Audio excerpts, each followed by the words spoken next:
Hello guys, आज की class बहुत ही खास क्लास होने वाली। क्यों? क्योंकि आज हम लोग चर्चा करने वाले हैं 4 पॉइंट को। पहला क्या है, बौद्ध धर्म के समर्थक राजा के बारे में जानेंगे।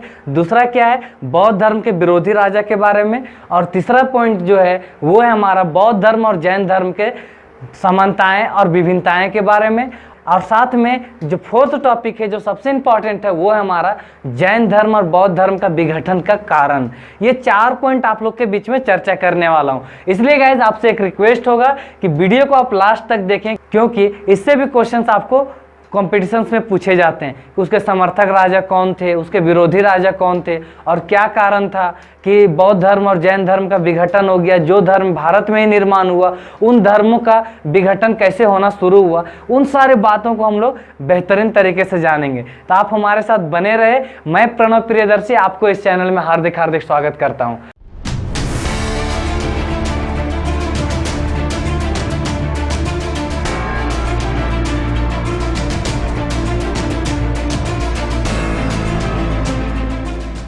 अब हम लोग देखते हैं पॉइंट नंबर 1, बौद्ध धर्म के समर्थक राजा कौन कौन थे। इसमें से जो है वो 8 शासक का नाम प्रमुख रूप से जाना जाता है और अन्य बहुत सारे शासक हुए जो बौद्ध धर्म का संरक्षण करने के लिए, उनको प्रसार करने के लिए उन्होंने मेहनत किए। लेकिन 8 जो शासक हैं वो सबसे ज्यादा इंपॉर्टेंट है। 8 शासक कौन कौन से, तो आपको स्क्रीन में नजर आ रहा होगा। पहले नंबर पर आपको नजर आ रहा होगा बिंबिसार, दूसरे नंबर पर है अजातशत्रु, तीसरे नंबर पर है कालाशोक, चौथे नंबर पर है सम्राट अशोक, 5वें नंबर पर है कनिष्क, 6ठे नंबर पर है हर्षवर्धन, 7वें नंबर पर है धर्मपाल और 8वें नंबर पर है कुमारगुप्त। जी हाँ गाइज, ये 8 जो शासक हुए वो बौद्ध धर्म के समर्थक राजा थे। इन्होंने बहुत सारे चीजों का निर्माण किया। जैसे धर्मपाल के बारे में जानोगे तो इनके द्वारा विक्रमशिला विश्वविद्यालय का निर्माण किया गया। कुमारगुप्त 1 के बारे में जब हम लोग बात करोगे, इनके द्वारा भी नालंदा विश्वविद्यालय का निर्माण किया गया। इस तरह से सम्राट अशोक के बारे में जब आप बात करोगे तो आपको पता ही है कि सम्राट अशोक ने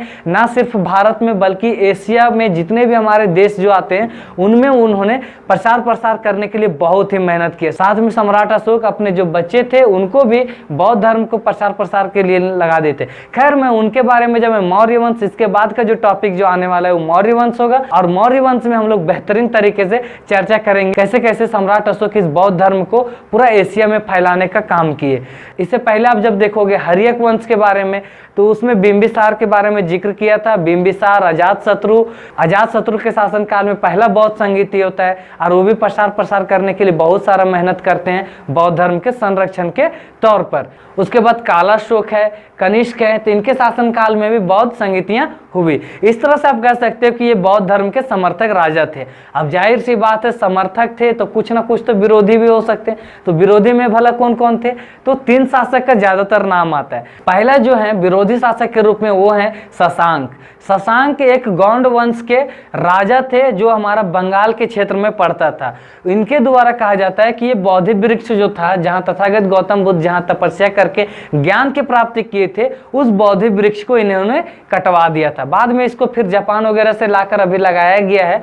और अभी बहुत ही, आप जब जाओगे बौद्ध गया में तो आपको नजर आएगा कि उस पेड़ को संरक्षित करने के लिए बहुत ही खंभे से उसको रखा गया। खंभे से डाल के नीचे से उनकी टहनिया को सहारा दिया गया है। दूसरे जो है वो है मिहिर कुल से। मिहिर कुल को भी इनके विरोधी शासक के रूप में जाना जाता है कि मिहिर कुल के द्वारा भी बौद्ध धर्म का विरोधी के रूप में जाना गया। तीसरे जो है सबसे इंपॉर्टेंट है और इनके द्वारा ही पूरा का पूरा बौद्ध धर्म भारत से एक समय में पूरा खत्म हो गया। वो कौन थे, तो उनका नाम है पुष्यमित्र शुंग, जो शुंग वंश की स्थापना किए थे। जब मैं मौर्य वंश के जब अंतिम शासक के बारे में, विद्रथ के बारे में जब चर्चा करूंगा तो उसमें से जो शुंग वंश के जो स्थापना करने वाले पुष्यमित्र शुंग थे, ये दरअसल एक ब्राह्मण से थे। तो पुष्यमित्र शुंग जब धोखे से विद्रथ की हत्या करते, धोखे से कैसे, तो विद्रथ जो थे बाल्यावस्था में थे, लगभग 12 से 15 वर्ष के बीच में। विद्रथ जो शासक थे, मौर्य वंश के जो अंतिम शासक थे, उनके वो सेनापति थे पुष्यमित्र शुंग, और वो धोखे से खंजर से उसको घोंप कर उस बालक को मार देते, उस शासक को मार देते हैं और फिर वो शुंग वंश का स्थापना करते हैं। पुष्यमित्र शुंग के द्वारा ये आदेश निकाला गया था, राज्य की ओर से आदेश निकाला गया था, जो भी बौद्ध भिक्षु को एक सर काट कर लाएगा उसको 100 सोने की मुहरें मिलेंगी। साथ में पुष्यमित्र शुंग के द्वारा 82,000 से लेकर 84,000 तक के बौद्ध स्तूपों को बर्बाद कर लिया गया। अभी आप जो देख रहे हो अयोध्या में जो निकल रहे हैं बौद्ध स्तूप, बौद्ध अवशेष जो निकल रहे हैं, ये सभी के सभी उसी शासन काल में बने हुए थे, मौर्य शासन काल में। परंतु क्या हुआ, इसको बाद में पुष्यमित्र शुंग के द्वारा ढा दिया गया। इस तरह से उन्होंने पूरा भारत में बौद्ध अवशेषों को, मूर्तियों को, स्तूपों को उन्होंने बर्बाद किया। एक समय ऐसा था कि झारखंड में हमारा जो राज्य है, यहाँ पर ब्राह्मण धर्म, वैदिक धर्म का पूरी तरह से खत्म हो चुका था। लेकिन आपको जानकर हैरानी होगी, जो झारखंड का हमारा रामगढ़ डिस्ट्रिक्ट है, रामगढ़ डिस्ट्रिक्ट का एक रजरप्पा नामक स्थान है, जहाँ पर छिन्नमस्तिके मंदिर है। इस छिन्नमस्तिके मंदिर के निर्माण के पश्चात ही फिर से झारखंड में वैदिक धर्म, ब्राह्मण धर्म का प्रचार प्रसार होना शुरू हुआ। तो गाइस, जिस तरह का आप देखोगे कि एक समय में पूरा का पूरा हमारा भारत बौद्धमय था, परंतु इसको कहीं ना कहीं पुष्यमित्र शुंग के द्वारा इसको पूरी तरह से बर्बाद कर दिया गया। खैर, इसके बारे में चर्चा आगे भी करूंगा, जब विघटन के बारे में चर्चा करूंगा। तो एक पॉइंट तो यहाँ हो गया, पुष्यमित्र शुंग के बारे में एक ही साथ में कर दिया। तो आप लोग ये जान लो कि विरोधी शासक के रूप में पुष्यमित्र शुंग थे। अब गाइस, नेक्स्ट पॉइंट जो है हमारा वो है जैन धर्म और बौद्ध धर्म की समानताएं और विभिन्नताएं। तो समानताएं क्या है, तो दोनों के दोनों एक समकालीन है। साथ में दोनों धर्मों में त्रिरत्न का जिक्र किया गया है, जैसे कि सम्यक दर्शन, सम्यक ज्ञान, सम्यक चरित्र। बौद्ध धर्म में बुद्धम शरणम गच्छामि, धम्मम शरणम गच्छामि और संगम शरणम गच्छामि, ये त्रिरत्न दिए गए थे। यानी कि बुद्ध, धम्म और संघ, तीन रत्न दिए गए थे। ये दोनों धर्म वैदिक कर्म कांडों के विरोधी थे। अब गाइस, अगर हम लोग और समानता में देखें तो इनका जो कार्य क्षेत्र जो रहा वो हमारा बिहार क्षेत्र रहा। दोनों के दोनों बिहार क्षेत्र में काम किए। बाद में इसको शासकों के द्वारा जब संरक्षण मिला तो ये धर्म बाहर में भी फैले। तो गाइस, ये हो गया हमारा समानताएं। अब विभिन्नताएं क्या है, तो विभिन्नताएं में अगर हम लोग देखेंगे तो सबसे पहला ये है कि जैन धर्म जो है हमारा वो अहिंसा पर सबसे ज़्यादा बल देता है। मतलब अहिंसा पर इतना ज़्यादा बल देता है कि वो कृषि करने को भी नहीं देता है। एक कारण यहाँ था इसका विघटन का, आप लोग ध्यान देंगे जब मैं इसके बारे में चर्चा करूँगा। तो ये बौद्ध धर्म में भी अहिंसा का बात बोला गया, लेकिन मध्यम मार्ग के द्वारा। मतलब हद से ज़्यादा, इतना ज़्यादा अहिंसावादी नहीं बनना है कि आप कुछ कर ही नहीं सको। बौद्ध धर्म आत्मा, परमात्मा, जाति, वर्ण व्यवस्था, इन सारी चीज़ों को नहीं मानता है। आत्मा, परमात्मा, ये सब ईश्वरवादी विचारधारा को नहीं मानता था। जब गौतम बुद्ध थे उस वक्त नहीं मानता था। बाद में इसको तो खैर महायानों के द्वारा में मूर्ति रूप दे दिया गया, लेकिन अभी भी हीनयान के द्वारा इस चीज़ को नहीं माना जाता है। बौद्ध धर्म का जो दो विभाजन हुए थे।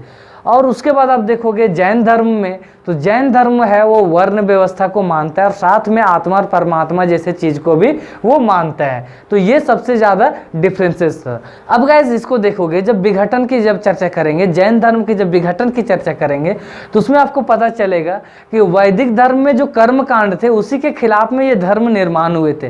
परंतु जैन धर्म जो था वो कहीं ना कहीं वर्ण व्यवस्था को सपोर्ट कर रहा था और साथ में आत्मा परमात्मा पर विश्वास कर रहा था, इसलिए लोग इनके ज्यादा समर्थक नहीं बने। और एक कारण ये भी रहा कि जैन धर्म में ज़्यादा सुकून को नहीं देखा गया, इसलिए वो ज़्यादा दूर तक प्रसार प्रसार नहीं कर सके। केवल बिहार झारखंड के क्षेत्र में ही, लोकल क्षेत्र में ही ज़्यादातर प्रसार प्रसार कर सके। इसके बाद फिर धीरे धीरे अभी के समय में वो धीरे से फैला है। परंतु आप देखोगे बौद्ध धर्म के बारे में, तो वो जो धर्म था वो पूरा विदेशों में भी फैला और भारत में भी फैला। इसका कारण था कि बौद्ध धर्म के समर्थक राजा बहुत ही ज़्यादा हुए और उसके फॉलोअर भी हुए। इस तरह से कुछ कॉमन डिफरेंसेस हैं जो आपको देखने को मिलता है। अब गाइज, हम लोग चर्चा करते हैं कि बौद्ध धर्म का विघटन कैसे हुआ। अभी हमने जैन धर्म के बारे में चर्चा कर दिया साथ में कि जैन धर्म का जो विघटन का कारण था वो कहीं ना कहीं उसके अपने ही नियमावली थे, जिसके कारण से वो विघटन हो गया। जैन धर्म की जो ग्रंथ निर्माण हुए वो प्राकृत अर्धमगही भाषा में निर्माण हुए, परंतु बौद्ध ग्रंथ जो निर्माण हुए वो पाली भाषा में निर्माण हुए।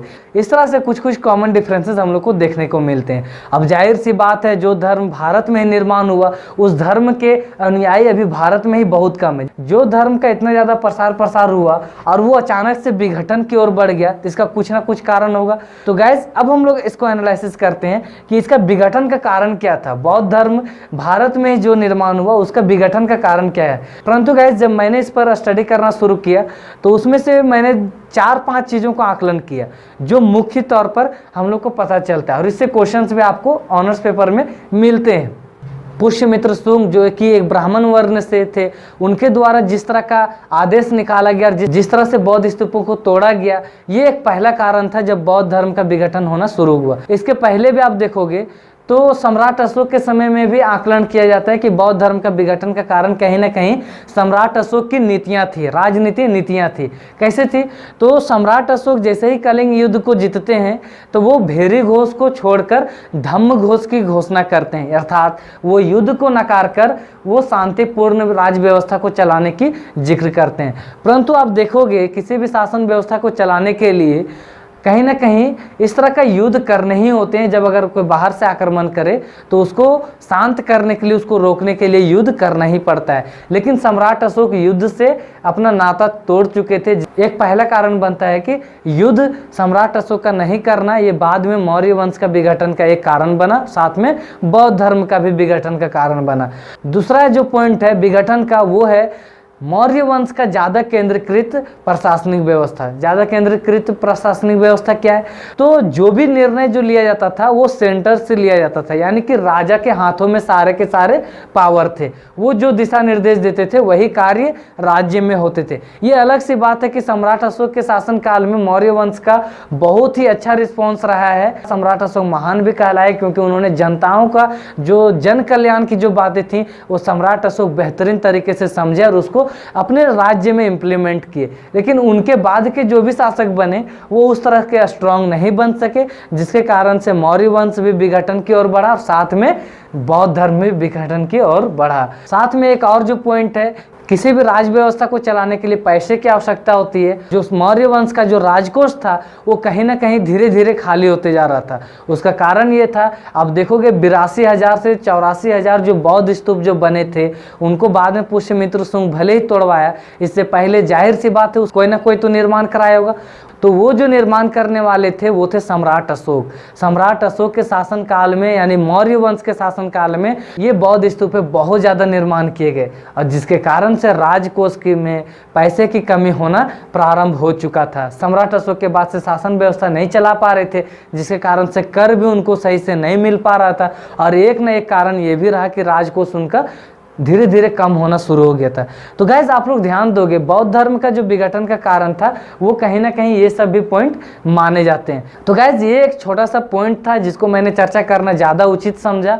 आप लोग जब कॉलेज में जाओगे तो ये चीज़ें केवल आपको कॉलेज में ही मिलेगी, जल्दी इस पर चर्चा नहीं करना चाहते हैं कोई भी प्रोफेसर या कोई भी लेक्चरर, क्योंकि ज़्यादातर क्वेश्चन इससे आते नहीं। परंतु आपको जानकारी के लिए बहुत ज़्यादा इंपॉर्टेंट है और कहीं ना कहीं समर्थक शासक विरोधी शासक से क्वेश्चंस आते ही हैं। पुष्यमित्र शुंग से एक न एक क्वेश्चंस डालेगा ही। डियर फ्रेंड्स, अब जो हमारा नेक्स्ट पॉइंट होगा वो हमारा होगा मौर्य वंश। तो मौर्य वंश के लिए आप लोग वेट करें, नेक्स्ट क्लास आपको मौर्य वंश पर दिया जाएगा और उसमें मैं ज़्यादा से ज़्यादा बोर्ड का प्रयोग करना चाहूँगा, क्योंकि उसमें लेक्चर देने से काम नहीं चलेंगे, आपको नोट्स भी बनाना पड़ेगा। तो चलिए गाइज, आपने हमारे इस वीडियो को इतना देर तक देखा, इसलिए मैं आपको बहुत बहुत धन्यवाद देता हूँ। फिर से हम लोग मिलेंगे, तब तक के लिए bye bye, take care, love you to all, thank you. Hello friend, my name is Shreya Shadiya. मेरे पन्नो भैया का चैनल सब्सक्राइब कीजिए, वीडियो को लाइक और शेयर कीजिए। Thank you.